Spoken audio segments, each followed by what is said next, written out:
भारत माता की। आपला प्रत्येकाचा हात वरती गेला पाहिजे। मला सांगण्यात आलं की भोजन पहिलं जागा आहे। आपण भारत मातेचे सुपुत्र आहोत, आपल्यामध्ये ऊर्जा पाहिजे। भारत माता की वंदे छत्रपती शिवाजी महाराज की, छत्रपती संभाजी महाराज की, विश्वरत्न महामानव डॉक्टर बाबासाहेब आंबेडकर यांचा, विश्वरत्न महामानव डॉक्टर बाबासाहेब आंबेडकर यांचा। जय भीम, जय भीम। मंचावर उपस्थित ज्यांनी अनुसूचित जाती जमातीच्या कल्याणाचा संकल्प घेऊन राजकीय क्षेत्रामध्ये लोकसभेची निवडणूक लढवून जे विजयी झाले असे आमचे नेते फगनसिंग कुलस्तेजी, या ठिकाणी आमचे मार्गदर्शक नेते आदरणीय चंदनसिंग चंदेलजी, जिल्ह्याचे अध्यक्ष श्री हरीश शर्माजी व ज्यांच्या नेतृत्वात या चंद्रपूर जिल्ह्यामध्ये अनुसूचित जाती मोर्चाचं एक यशस्वी संमेलन होत आहे असे अनुसूचित जाती मोर्चाचे झुंजार नेते आदरणीय श्री निमगडेजी, मंचावर मोठ्या संख्येने नेते पदाधिकारी उपस्थित आहे। जर मी सर्वांचीच नावं घेतली तर झालेलं भोजनही पचवून पुन्हा दुसरी व्यवस्था करावी लागेल। म्हणून मंचावर उपस्थित माझ्या अनुसूचित जाती मोर्चाचे सर्व माजी लोकप्रतिनिधी, सर्व आदरणीय पदाधिकारी व भारतीय जनता पार्टी अनुसूचित जाती मोर्चामध्ये सहभागी होत अनुसूचित जाती मोर्चाच्या नेतृत्वावर ठाम विश्वास व्यक्त करत आमच्या सर्वांची ऊर्जा वाढवण्यासाठी उपस्थित माझ्या सर्व प्रिय जय भीम जय घोषात म्हणणाऱ्या प्रिय बंधूंनो आणि भगिनींनो, मी सर्वप्रथम श्री निमगडेजी व त्यांच्या सर्व सहकार्यांचं अभिनंदन करेन की आज आपल्या अनुसूचित जाती मोर्चाच्या सर्व पदाधिकाऱ्यांनी निश्चित केलं व अनुसूचित जाती मोर्चाचं संमेलन इथं आयोजित केलं। खरं तर जेव्हा मी घरून निघालो तेव्हा निमगडेजींनी 2 वाजता पोहोचावं हे सांगितलं होतं, पण आमचे एक परम परिचित मित्र श्री विघ्नेश्वर यांच्या मुलीचं अचानक निधन झालं। 21 वर्षाची मुलगी, अतिशय दुःखदायक घटना। मी स्वतः सरकारी दवाखान्यात गेलो आणि म्हणून निमगडेजी 2 वाजता जरी तुम्ही सांगितलं होतं, मी मुद्दाम तुम्हाला फोन केला की तुम्ही कार्यक्रम राईट टाइम सुरू करा। आणि या ठिकाणी निमगडेजींनीही उत्साहाने भाषण दिलं। आपल्याला मी या विभागाचा लोकप्रतिनिधी म्हणून, या चंद्रपूरचा नागरिक म्हणून आपल्यापैकी कोणालाही कोणतीही समस्या किंवा मत माझ्यापर्यंत पोहोचवायचं असेल तर मी सूचना केली होती की वेळेच्या अभावी कधी कधी मत मांडता येत नाही आणि वेळेच्या अभावी कधी कधी कार्यक्रम आपल्याला लांबवता येत नाही। म्हणून ज्यालाही माझ्यापर्यंत आपलं मत पोहोचवायचं आहे, भाव पोहोचवायचा आहे, आशय पोहोचवायचा आहे, माझी आपल्या सर्वांना विनंती आहे की कागदावर आपलं मत, समस्या, आपलं नाव, मोबाईल टाकून जर या सूचना पेटीमध्ये आपलं मत टाकलं तर निश्चितपणे आपले प्रश्न सहज सोपी सोडवण्यासाठी असतील तर ते पहिले सोडवल्या जाईल आणि टप्प्याटप्प्याने सोडवण्यासारखे असतील तर पूर्ण शक्तीने भारतीय जनता पार्टी अनुसूचित जाती मोर्चा सर्वसामान्य माझ्या दलित बंधू भगिनींचे प्रश्न सोडवण्यासाठी प्रयत्नाची पराकाष्ठा करेल, हा विश्वासही मी व्यक्त करतो। या वर्षाचं एक महत्व आहे. हे वर्ष विश्वरत्न भारतरत्न महामानव डॉक्टर बाबासाहेब आंबेडकरांनी कन्याकुमारी पासून काश्मीर पर्यंत, कामरूप पासून कच्छ पर्यंत या देशामध्ये भारत माझा देश आहे, सारे भारतीय माझे बांधव आहे, या भावनेतून देशाच्या सर्व जाती धर्माच्या विकासाच्या प्रगतीचा मार्ग हा संविधानातून जातो. ते संविधान समर्पित होऊन हे 75 वर्ष आपण पूर्ण करतोय. हे अमृत महोत्सवी वर्ष आहे आणि या अमृत महोत्सवी वर्षामध्ये तुमचा माझा संकल्प असला पाहिजे की विश्वरत्न महामानव डॉक्टर बाबासाहेब आंबेडकरांनी जे संविधान या देशाला समर्पित केलं, संविधानाच्या सन्मानासोबत आम्ही सुद्धा आमचा वाटा उचलण्याचा संकल्प केला पाहिजे. हा संकल्प आहे संविधानाच्या सन्मानाचा. हा संकल्प आहे संविधानात असणाऱ्या तरतुदीच्या अंमलबजावणीचा, जे संविधान शोषित वंचितासाठी आहे. आणि ही जबाबदारी देशाचे सर्व जाती धर्माचे सन्माननीय नागरिक निश्चितपणे स्वीकारतील. विश्वगौरव देशगौरव नरेंद्र मोदीजी यांनी तर स्वीकारलीच आहे, पण देशामधल्या नागरिकांनी स्वीकारताना या देशामध्ये सर्वात मोठी जबाबदारी या देशाच्या इतर जिल्ह्यांपैकी 2 जिल्ह्यांवर जास्त आहे. आणि ते 2 जिल्हे आहे नागपूर आणि चंद्रपूर. विश्वरत्न बाबासाहेब आंबेडकरांनी शोषिताच्या विरुद्ध आवाज बुलंद केला, वंचिताची लढाई त्याचा एल्गार केला. याचे या देशातले 2 महत्वाचे स्थान आहेत. एक स्थान विजयादशमीच्या दिवशी नागपूरच्या दीक्षाभूमीवर विश्वरत्न बाबासाहेब आंबेडकरांनी या देशाच्या वंचिताचा आवाज बुलंद केला आणि आम्ही तुम्ही सर्वजण सौभाग्यशाली आहोत. दुसरा आवाज हा 15 आणि 16 ऑक्टोबर 1956 जर की कुठं विश्वरत्न बाबासाहेबांनी याचा शंखनाद केला, ती दुसरी पवित्र भूमी ही चंद्रपूरची आहे आणि तेवढीच तुमच्या माझ्यावर जबाबदारी आहे. संविधानाच्या रक्षणाची जबाबदारी आम्हाला तुम्हाला घ्यायची आहे. काही दृष्ट हेतू ठेवून सत्तेचे उपाशी भुके लोक, मला कधी कधी आश्चर्य होतं जे आता निमगडेजी सांगत होते, आमचे फगनसिंगजी सांगत होते की खरं तर काँग्रेसनी विश्वरत्न भारतरत्न महामानव डॉक्टर बाबासाहेब आंबेडकरांचा एकदा नव्हे 2दा निवडणुकीत पराभव केला. अनेक पक्षांनी ही भूमिका मांडली की ज्या विश्वरत्न भारतरत्न महामानव डॉक्टर बाबासाहेब आंबेडकरांच्या संविधानातून हे संसद जन्माला आली. हे पहिल्यांदाच असं होत होतं की संसदेला जन्म देणाऱ्या संविधानाच्या शिल्पकार असणाऱ्या विश्वरत्न महामानव डॉक्टर बाबासाहेब आंबेडकर यांना लोकसभेत येऊ दिलं नाही. काँग्रेसच्या नेत्यांच्या हे लक्षात आलं की खरं तर कोणी मला विचारलं की सूर्याचा जन्म कधी झाला, तर वैज्ञानिकांनी सिद्ध करून सूर्याचा जन्म पृथ्वीचा जन्माचा तारखा निश्चित केला. 456 कोटी वर्षापूर्वी पृथ्वीचा जन्म झाला, त्यापेक्षा अगोदर सूर्याचा जन्म झाला. पण मला जर कोणी विचारलं की ज्ञान सूर्याचा जन्म कधी झाला, तर तो 14 एप्रिल 1891 झाला. ज्यांनी जगातलं सर्वात जास्त डिग्री आणि ज्ञान प्राप्त केलं, doctorate of science, doctorate of literature, doctorate of law, doctorate of philosophy. पण तुमचं आमचं दुर्दैव आहे की ईशान्य मुंबईमध्ये जेव्हा पहिली सार्वत्रिक निवडणूक सुरू झाली, विश्वरत्न बाबासाहेब आंबेडकर संसदेत येऊ नये यासाठी काँग्रेसनी अशी कंबर कसली, असा प्रकार केला जो निवडणुकीमध्ये संविधानाला मान्य नाही. आणि आमच्या देशाचं हे दुर्दैव होतं.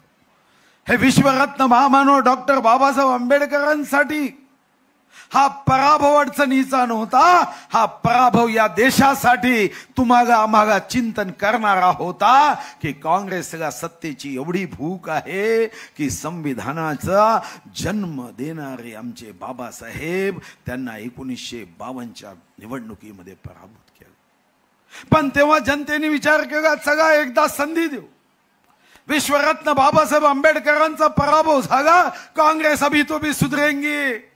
पण काँग्रेसनी तर तेव्हापासूनच एक संकल्प केला, हम नहीं सुधरेंगे. 1954 मध्ये पुन्हा एकदा पोटनिवडणूक भंडारा लोकसभेत झाली. तुमचं आमचं दुर्दैव आहे की जगातलं सर्वात जास्त ज्ञान घेणाऱ्या विश्वरत्न डॉक्टर बाबासाहेब आंबेडकर यांच्या विरुद्ध एक नॉन मॅट्रिक उमेदवार काँग्रेसने दिला आणि पुन्हा एकदा बाबासाहेबांचं पराभव करण्याचं पाप या काँग्रेसच्या नेत्यांनी केलं. हे आमच्या सर्व समाज बांधवांना समजून घेण्याची आवश्यकता आहे. मी सांगतो म्हणून नाही, सत्तेची भूक आहे असा गैरसमज करू नका. सत्यासाठी विश्वरत्न महामानव डॉक्टर बाबासाहेब आंबेडकरांनी भूमिका घेतली की माझा एल्गार हा या काँग्रेसच्या दुष्ट विचाराच्या विरुद्ध आहे, माझा एल्गार या काँग्रेसच्या नौटंकी विरुद्ध आहे. आणि तेव्हा सहज शब्द निघाले, काँग्रेस हे जळतं घर आहे, जो जाईल तो जळून खाक होईल. पण दुर्दैवाने आमच्या समाजामध्ये काही लोकांनी विश्वरत्न बाबासाहेब आंबेडकरांनी सांगितलेला मार्ग निवडला आणि त्यांनी काँग्रेस विरोधी भूमिका घेतली. कारण आता देशातल्या जनतेला हे लक्षात आलं की ज्या देशाच्या 2 पंतप्रधानांनी, म्हणजे खरं तर 7 अजूबे इस दुनिया में 8वां अजूबा ही घटना होती. उद्या जर तुम्हीच उत्तरपत्रिका लिहिता आणि तुम्ही स्वतःला मेरिट म्हणून गुणपत्रिका तपासून मेरिटची गुणपत्रिका देता, ते हे आश्चर्यजनक आहे. पण दुर्दैवाने या देशामध्ये 2 पंतप्रधान काँग्रेसचे, ज्या 2 पंतप्रधानांनी स्वतःच मंत्रिमंडळात निर्णय केला, स्वतःला भारतरत्न दिलं. अरे तुम्ही स्वतःला भारतरत्न घेतलं, पण कर्तृत्वानी कार्यानी या देशामध्ये पूजनीय असणाऱ्या विश्वरत्न महामानव डॉक्टर बाबासाहेब आंबेडकरांना मात्र भारतरत्न तुम्ही दिलं नाही. तुम्हाला पोटदुखी होती जेव्हा 1989 मध्ये भारतीय जनता पार्टी जनता दलाचं सरकार आलं. तेव्हा श्रद्धेय अटल बिहारी वाजपेयी, श्रद्धेय लालकृष्ण अडवाणींनी आग्रह केला की आम्हाला विश्वरत्न डॉक्टर बाबासाहेब आंबेडकरांना भारतरत्न उपाधी दिली पाहिजे. कारण भारतरत्न उपाधीपेक्षाही बाबासाहेबांची उंची मोठी आहे. बाबासाहेब एखाद्या उपाधीनी पदवीनी मोठं होत नाही, पण डॉक्टर बाबासाहेब आंबेडकरांना जेव्हा आपण भारतरत्न देऊ तेव्हा भारतरत्न ही सर्वोच्च पदवी मात्र एव्हरेस्ट पेक्षा मोठी झाल्याशिवाय राहत नाही. ही भूमिका तेव्हा मांडली. आणि आज तर मग सावध व्हावं लागेल. हे खरं आहे की लोकसभेच्या निवडणुकीत काँग्रेसने विकासाचा मार्ग निवडला नाही. काँग्रेसने आमच्या अनुसूचित जाती बांधवांची मतं घेण्यासाठी त्यांनी केलेल्या कार्याची माहिती दिली नाही. त्यांनी सोपी मार्ग निवडला, फसवण्याचा मार्ग निवडला. त्यांनी विकास करून आमच्या समाजाला हसवण्याचा मार्ग निवडला नाही, तर फसवण्याचा मार्ग निवडला. आणि सांगितलं, अरे हे भाजपचे लोक आले तर आरक्षण रद्द होईल. कधी कोल्हेकुई केली की भारतीय जनता पार्टीचे लोक आले तर संविधान बदल देंगे म्हणणारे कोण? तर ज्यांनी 100दा संविधानामध्ये संशोधन केलं. मी थोडी निमगडेजीची तारीख दुरुस्त करतो. 25 जून 1975 ज्यांनी संविधानाची हत्या करण्याचा प्रयत्न केला ते लोक कोल्हेकुई करत होते की आता आरक्षण बदलणार आहे. बंधू भगिनींनो, मी सांगतो की कोणाचा माईचा लाल सुद्धा संविधानही बदलू शकत नाही आणि आरक्षणही हटवू शकत नाही. ज्या दिवशी आरक्षण हटवण्याचा कोणी विचार केला, या मंचावरचा प्रत्येक व्यक्ती, प्रत्येक नेता, प्रत्येक पदाधिकारी स्वतःचा जीव देईल, पण संविधान आणि आरक्षण वाचवल्याशिवाय राहणार नाही. पण आम्हाला आश्चर्य वाटतं. असं म्हणतात की खोटं बोलणारा कधी कधी त्याचं खोटं उघडं पडतं. हे लहानपणी तुम्ही शिक्षकाकडूनही ऐकलं असेल की खोटं बोलू नका, कारण जेव्हा खोटं बोलता तेव्हा सहजपणे कधीतरी खरं निघूनच जातं. अमेरिकेमध्ये ते खरं आमच्या तोंडून राहुल गांधींच्या निघून गेलं. अमेरिकेमध्ये गेले आणि अमेरिकेमध्ये भाषण देताना ते म्हणाले कि हमारी सरकार आएगी तो हम आरक्षण हटा देंगे, हम आरक्षण को बंद कर देंगे. आता काँग्रेसचे चमचे त्याच्यावर थोक पॉलिश करून सांगतात की राहुल गांधीजीचा अर्थ तसा नव्हता. हो बाबा, राहुल गांधीजीची हे नवीन भाषा फक्त तुम्हीच समजून घेता. राहुल गांधीजी असं म्हणाले की जेव्हा देशामध्ये समानता येईल तेव्हा आरक्षण हटवेल. अरे बाबा, मग आता सांगायची आवश्यकता काय? जेव्हा हटेल तेव्हा सांगा ना. आता तुम्ही 55 वर्ष देशात सरकारमध्ये होते, प्रत्येक राज्यात तुम्ही सरकारमध्ये होते, तर मग माझ्या अनुसूचित जाती बांधवांच्या समानतेसाठी काम का केलं नाही? अरे तुमचं सरकार महाराष्ट्रात होतं, कधी 300 रमाई आवास योजनेचे घर यायचे, कधी 400 यायचे, कधी 500 यायचे. अरे जनतेच्या आशीर्वादाने आमचं सरकार आलं, एका वर्षात 7500 रमाई आवास योजनेचे घर. जा रेकॉर्ड तपासा. अरे आम्ही तुमच्यासारखे 200-250 घर नाही, एका वर्षी 7500. आणि आज सामाजिक न्याय विभागाच्या अधिकाऱ्याला जाऊन विचारा, जे पात्र अनुसूचित जातीचे लाभार्थी आहे, आता घरांची संख्या जास्त आहे, लाभार्थ्यांची कमी आहे. आमच्याकडे घर उपलब्ध आहे, 80 कोटी लोकांना मोफत धान्य देताना अरे आम्ही सर्व जाती धर्माचा विचार केला. आयुष्यमान भारत योजना, शौचालय योजना, मुद्रा योजना, स्टँड अप योजना, स्टार्टअप योजना, या शेवटच्या माझ्या अनुसूचित जाती, अनुसूचित जमाती, तरुण तरुणीसाठी जर कोणी केले असेल तर ते विश्व गौरव, गरीबों के मसीहा, देश गौरव नरेंद्र मोदीजींनी केल्या. आणि इथं सरकार थांबलं नाही. मी परवा माझी लाडकी बहीण योजनेचा आढावा घेत होतो. 4,70,000 पेक्षा जास्त लाडक्या बहिणीच्या अर्जाला 1500 रुपये महिन्याची मान्यता देण्याचं सौभाग्य मला लाभलं. 4,70,000. आणि यामध्ये मोठ्या प्रमाणावर जर आमच्या लाडक्या बहिणी असतील, त्या अनुसूचित जातीच्या, अनुसूचित जमातीच्या आणि ओबीसी आहे. पहिल्यांदा काँग्रेसवाले निवडणुका जिंकायची असेल तर पैसा आणि दारूचा उपयोग करायचा. मला आठवतं की पहिली निवडणूक मी लढवली तेव्हा सभेमध्ये नारे द्यायचे, एक पाव दटाव, गरीबी हटाव, हा नारा असायचा. आणि तेव्हा काँग्रेसवाल्यांचं राजकारण सेटिंग फिटिंगचं असायचं, कारण 4 वर्ष 11 महिने तोंड दाखवत नव्हते. मग रात्री निघायचे आणि रात्री निघून एखाद्याला पकडायचं, हातात पैसे द्यायचे आणि मग तो महमूद जसा म्हणायचा, ना बाप बडा ना भैया, सबसे बडा रुपैया, आणि निवडणुका व्हायचा. पण आता 21व्या शतकात यांनी थोडा निवडणुकीचा पॅटर्न बदललाय. आता यांचा पॅटर्न आहे जाती जातीमध्ये विष कालवायचं, जाती जातीमध्ये जहर कालवायचं. म्हणजे अनुसूचित जातीसाठी काँग्रेसनी 55 वर्ष सरकार होतं तेव्हा विश्वरत्न महामानव डॉक्टर बाबासाहेब आंबेडकरांना भारतरत्न दिलं नाही. पण आता मात्र पुतना मावशीनी सुद्धा म्हणावं, अरे ये काँग्रेस वाले मेरे भी बाप निकले, असं प्रेम पुतना मावशीपेक्षाही जास्त दाखवतात.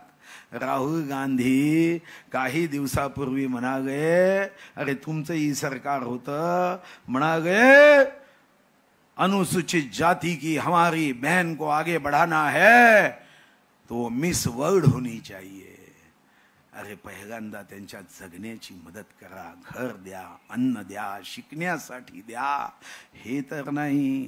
कारण आता मनातली भूमिका निघाली आणि आता समानतेच्या गोष्टी 55 वर्ष तुम्ही झोपून राहिले आणि आता सांगतात की आमचं सरकार आलं तर आम्ही आरक्षण बंद करू आणि मग मात्र त्याच्यावर शेणाचा सारवण्याचा प्रयत्न करतात. ही काँग्रेसची खरी भूमिका आहे, हे आपल्याला समजून घेतलं पाहिजे.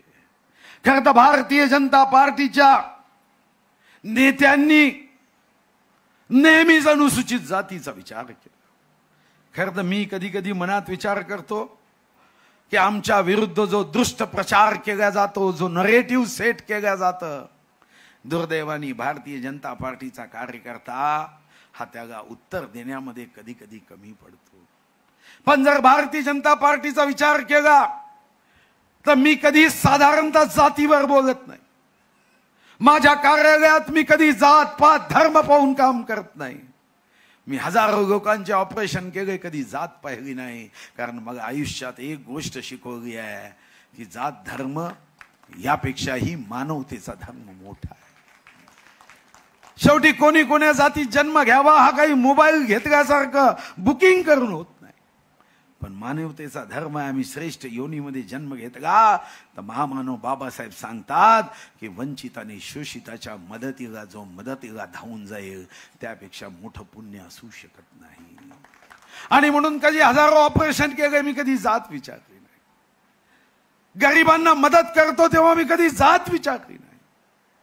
पुरात अटकलेल्यांना विशेष बाब म्हणून मदत करतो तेव्हा कधी मी जात कधी आयुष्यामध्ये विचारली नाही. अनेकदा तर माझ्यासोबत काम करणाऱ्या सहकार्यांची जाती मला माहीत नसते. आणि मी तर दुसरं काम करतो, मी मुद्दाम प्रयोग करतो की जातीच्या विरुद्ध समाजामधली जातीच्या द्वेषाची भावना संपावी. एक आमचा ब्रिजभूषण पाझारे नावाचा कार्यकर्ता आहे जो नकोड्यामध्ये राहतो.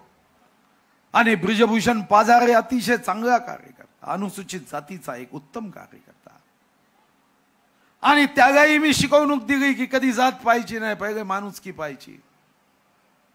पण एक क्षण असा आला की जेव्हा जिल्हा परिषदच्या निवडणुकीमध्ये ती जागा सर्वसाधारण झाली, त्याच्या मनामध्ये द्विधा मनस्थिती आली की जागा सर्वसाधारण आहे आणि सर्वसाधारण जागेमध्ये जर मी उभा झालो तर मला या ठिकाणी मोठ्या संख्येने असणारे बहुसंख्य मतदार हे आपल्याला निवडून कदापिही देणार नाही. मी सांगितलं भिवू नको, पूर्ण शक्तीने लढ. आपल्याला नकोडा धानोरा ही प्रयोगशाळा केली पाहिजे. आपल्याला समाजामध्ये हे जातीचं द्वेष सत्तेसाठी खुर्चीसाठी हे निर्माण करणाऱ्या काँग्रेसला दाखवायचं आहे की भारतीय जनता पार्टी जात पात मानत नाही, तर भारतीय जनता पार्टी तेरा वैभव अमर रहे मा हम दिन चार रहे ना रहे या भावनेने काम करते. तोही उभा झाला, हिम्मत दिली. तुम्हाला आश्चर्य वाटेल की त्याच्या समोर एका विशिष्ट समाजाचे, बहुसंख्य समाजाचं प्रतिनिधित्व करणारे 2 श्रीमंत जिल्हा परिषद उमेदवार काँग्रेसचे आणि एक अपक्ष उभा झाला. पण शेवटी भारतीय जनता पार्टीचा विचार जिंकला. ब्रिजभूषण पाझारे जिंकून आले. अनुसूचित जातीमध्ये हा गैरसमज पसरवण्याचं काम केलं जातं. पण मी तुम्हाला आठवण करू देऊ इच्छितो, अरे अटलजीचं सरकार या देशामध्ये तुम्ही आम्ही आणलं. राष्ट्रपती कोण झाले? APJ अब्दुल कलाम. तुम्ही आम्ही मान्य मोदीजींचं सरकार आणलं. राष्ट्रपती कोण झाले? अनुसूचित जातीचे रामनाथ कोविंद. तुम्ही आम्ही पुन्हा मोदींचं सरकार आणलं. अरे 75 वर्षात त्या दरा खोरा डोंगर कपारात राहणारे आमचे आदिवासी बांधव राष्ट्रपती कोण झाले? दीदी द्रौपदी मुर्मू. आणि काँग्रेसवाल्याच्या बुडाला एवढी आग. अरे आमची दीदी द्रौपदी मुर्मू राष्ट्रपती झाल्या तर तो अधीर रंजन चौधरी काँग्रेसचा विरोधी पक्षात असणारा नेता म्हणतो कि अब महिला ये पद पे गई है तो इसे राष्ट्रपति नहीं राष्ट्रपत्नी कहना चाहिए। अरे किती निम्न तुमचा विचार आहे। अरे तुमचा मेंदू कसा कुचका आहे। तुम्ही एका माझ्या बहिणीचा राष्ट्रपती पदावर गेलेल्या बहिणीचा तुम्ही अवमान करता। अरे संविधान नसतं तर निश्चितपणे तुम्हाला आम्ही कायद्याचा बडगा दुसऱ्या मार्गाने दाखवू शकलो असतो। तुम्ही आमच्या राष्ट्रपती पदाचाही उमेदवार करता। आणि जलन किती आहे, आग किती आहे, आग। उत्तर प्रदेशची निवडणूक होती, मस्त राहुल गांधीजींनी धोतर घातलं। तुम्ही कधी व्हिडिओ पहा, भीती होती कधी सुटेल माहित नाही। पहा व्हिडिओ, कशासाठी धोतर घातलं, चांगलं आहे, मीही घालतो निवडणुकीसाठी। आणि जाहीर काय केलं बघा, मैं आणि हे सर्व युट्यूब मध्ये आहे, कोणी माईचा गाल माझ्याशी कोणत्याही चौकात चर्चा करू शकेल। मैं जनेऊधारी ब्राह्मण हूं, मेरा गोत्र दत्तात्रेय है। अरे निवडणुकीत काही जात सांगायची असते का? मैं जनेऊधारी ब्राह्मण हूं, दत्तात्रेय गोत्र।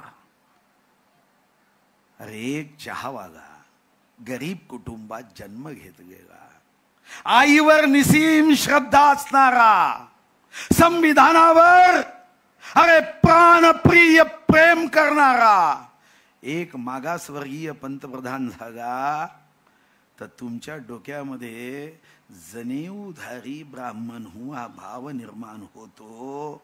किती कपट आहे हे नक्की लक्षात येतं, कारण तुम्हाला देशाचा राष्ट्रपती आदिवासी बहीण तुम्हाला मान्य नाही आणि देशाचा पंतप्रधान एक मागासवर्गीय जातीतून येतो। मगा मोदीजी तुम्ही माफ करा, कधीच मी हे भाषणामध्ये असे मुद्दे मांडत नाही, कारण मोदीजींना जातीचं धर्माचं नाव घेऊन राजकारण चालत नाही। पण काँग्रेसचं खोटं उत्तर याला आपल्याला निश्चितपणे सर्वांना एकत्र येऊन सांगण्याची आवश्यकता आहे। आणि आता तर काय पातळी केली, अरे माझ्या जिल्ह्यातल्या 4,70,000 महिलांना 1,500 रुपये जातात। काय भाषा आहे यांची। आम्ही आलो की ही योजना बंद करू। अरे तुमच्या बापाची योजना आहे का? तुम्ही बंद केलं ना, अरे आम्ही वाघाच्या भूमीचे आहोत, साग वाघासारखं फाडून विधानसभेत खाऊ। तुम्ही योजना तुमचा बापही बंद करू शकत नाही। अरे तुम्हाला पोट दुखतं 1,500 रुपये दिलेत आणि काय तत्वज्ञान सांगताय भाडखाऊ सारखे। काय तत्व म्हणे आमच्या बहिणींनी 1,500 रुपयासाठी स्वतःचा स्वाभिमान विकला। अरे तुम्ही युनियन कार्बाइडच्या वेळी देश विकायचा धंदा करणारे लोक आमच्या बहिणीला सांगता की 1,500 रुपयामध्ये आमच्या बहिणींनी स्वाभिमान विकला। सारे युट्यूब वर आहे।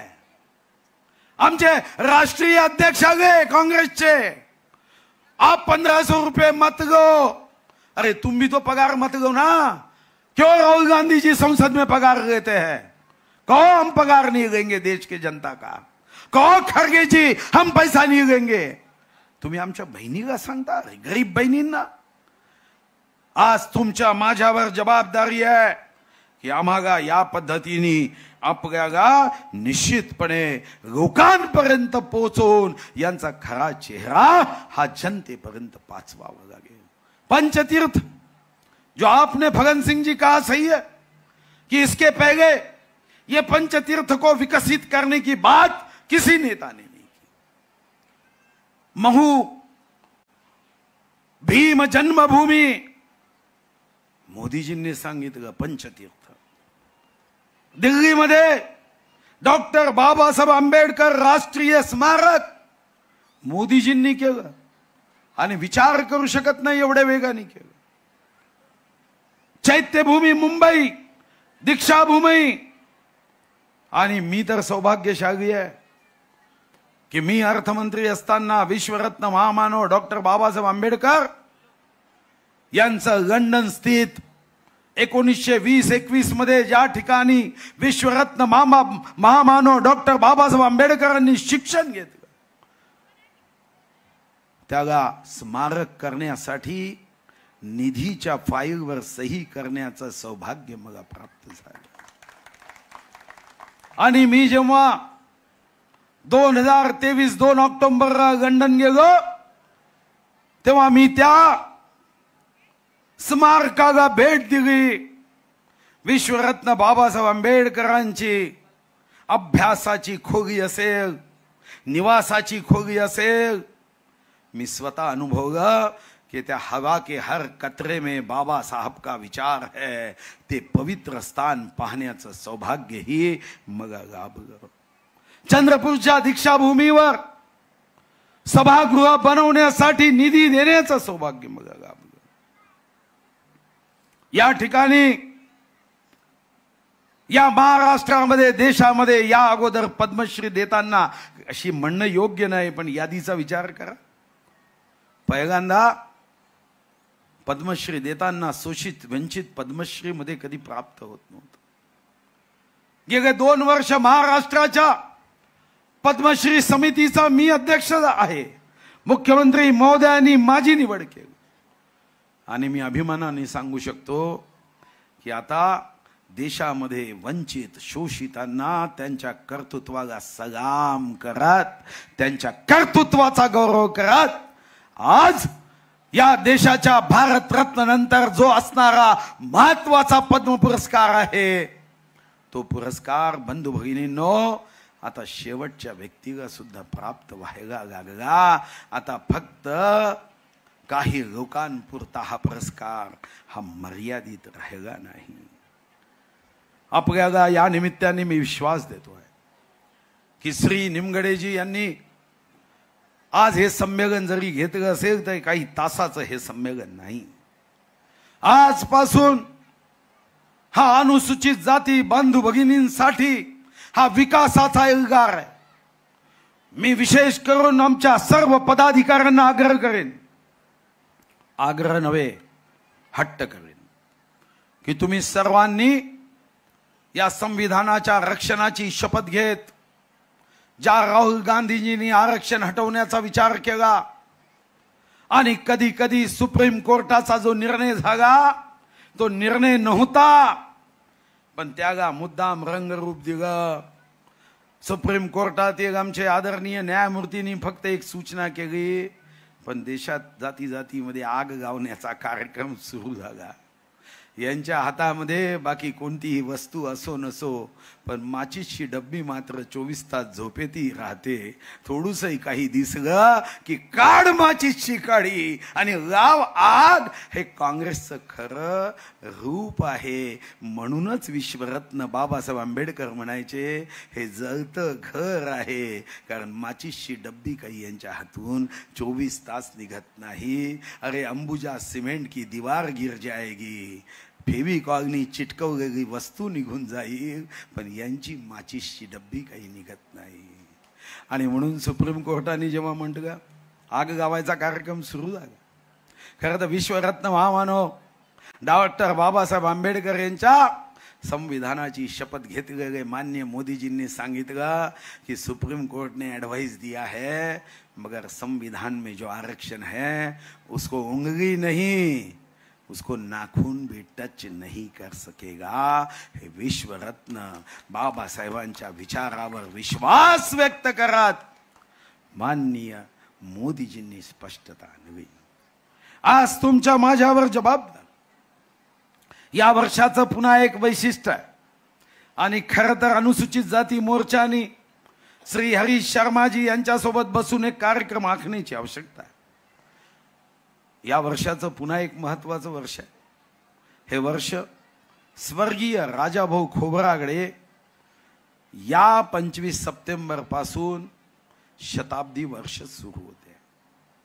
स्वर्गीय राजाभाऊ खोब्रागडे हे विश्वरत्न बाबासाहेब आंबेडकरांच्या विचारावर श्रद्धा ठेवून राजकीय क्षेत्रामध्ये त्यांनी काम केलं. आणि माझी अपेक्षा आहे की आज कार्यक्रम घेऊन तुम्ही थांबू नका. तुम्ही संविधान सन्मान यात्रा सुरू करा. आणि या संविधान सन्मान यात्रेच्या माध्यमातून काँग्रेसचा खरा चेहरा, काँग्रेसचं खरं रूप, ज्यांनी कधी घर दिली नाही, ज्यांनी कधी मोफत धान्य दिलं नाही, अरे संविधानामध्ये माननीय नरेंद्र मोदीजींनी आता महिलांचा सन्मान, नारी से नारायणी तकचा ही मंत्र दिलाय. माझ्या दलित समाजाच्या ज्या वस्त्या आहेत तिथं घर द्यावं, त्या वस्त्यांसाठी जेवढा निधी आपण या 5 वर्षात दिला, 7 वर्षात दिला, मी कोणाशीही चर्चा करायला तयार आहे. काँग्रेसच्या काळामध्ये कधीच एवढा निधी आला नाही. पण निमगडेजी, आपली अडचण अशी आहे की ते सोनं पांघरून चिंधीछाप विचार विकतात, तर ग्राहक त्यांच्या दुकानात चालले. दुर्दैवाने आपण चिंध्या घालून सोन्याचा विचार विकायचा प्रयत्न करतोय, पण ग्राहक मात्र चिंध्या विकत घ्यायला चालले. अशी अवस्था होऊ नये. आपला विचार राष्ट्रहिताचा, आपला विचार देशहिताचा, आपला विचार भारत मातेच्या गौरवाचा, आपला विचार गरीबों के सम्मान में भाजपा मैदान में, अनुसूचित जाती के सम्मान में भाजपा मैदान में हा विचार आहे. या विचाराला लोकांच्या हृदयापर्यंत पोहोचवण्यासाठी इथं फक्त एक कार्यक्रम घेऊन थांबता येणार नाही. तुम्ही आणि इतर सर्व प्रमुखांनी बसावं आणि पुढे एक 10 दिवसाची यात्रा करत हा काँग्रेसचा खरा चेहरा आणि भाजपचा विकासाचा विचार, अनुसूचित जातीच्या प्रगतीचा विचार, संकल्प हे पोहोचवण्याचं काम करावं, ही विनंती मी तुम्हाला करतो. आणि पुन्हा एकदा तुम्हाला मी हृदयापासून, मनापासून धन्यवाद देतो की तुम्ही आमच्या निमंत्रणाचा स्वीकार केला. संवादातून समाधानाकडे अनेकदा गैरसमज होतो, तो संवाद नसेल तर गैरसमज पसरतो. आपण संवाद वाढवूया आणि काय योग्य आहे, सोना क्या है, पितल क्या है, हे विचाराची आपल्याला दृढता ही समजून घेण्याची आवश्यकता आहे. आणि मला विश्वास आहे की या सभागृहात मोठ्या प्रमाणावर, सभागृहाच्या बाहेर स्क्रीनच्या समोर बसणारे माझे सर्व प्रिय अनुसूचित जातीचे सर्व बंधू भगिनी, मी आपल्याला आवाहन करतोय की आज आपण सुरुवात संवादाची करतोय. या संवादातून विकासाकडे, या संवादातून समाधानाकडे जाण्याचा संकल्प करूया. सत्याचा विजय व्हावा. सच परेशान हो सकता है मगर पराजित नहीं हो सकता. आपण बघितलं असेल की लोकसभेत तुम्ही काँग्रेसला साथ दिली, परिणाम काय झाला? जे निवडून आले ते म्हणाले की माझ्याच जातीचा उमेदवार ब्रह्मपुरीत निवडून आला पाहिजे, अल्पसंख्याक आणि इतरांनी कोणीही निवडणुकीला उभं राहता कामा नये. ही खरा चेहरा तुम्हीही अनुभवला. कृपया माझी विनंती आहे, चूक करू नका. एकदा जर चूक केली तर मी तुम्हाला विश्वासाने सांगतो की आम्ही हे जे जातीचे बीज आम्ही या जमिनीत जर टाकले तर वृक्ष मात्र विषारीच होईल. बीज बोगे बबूल के तो बेर कहाँ से आए. आणि म्हणून मी विनंती करतो की जेव्हा इथून जाल तेव्हा कधीतरी स्वतःशी बोला, स्वतः अनुभव घ्या आणि अनुभवातून निर्णय करा, संकल्प करा.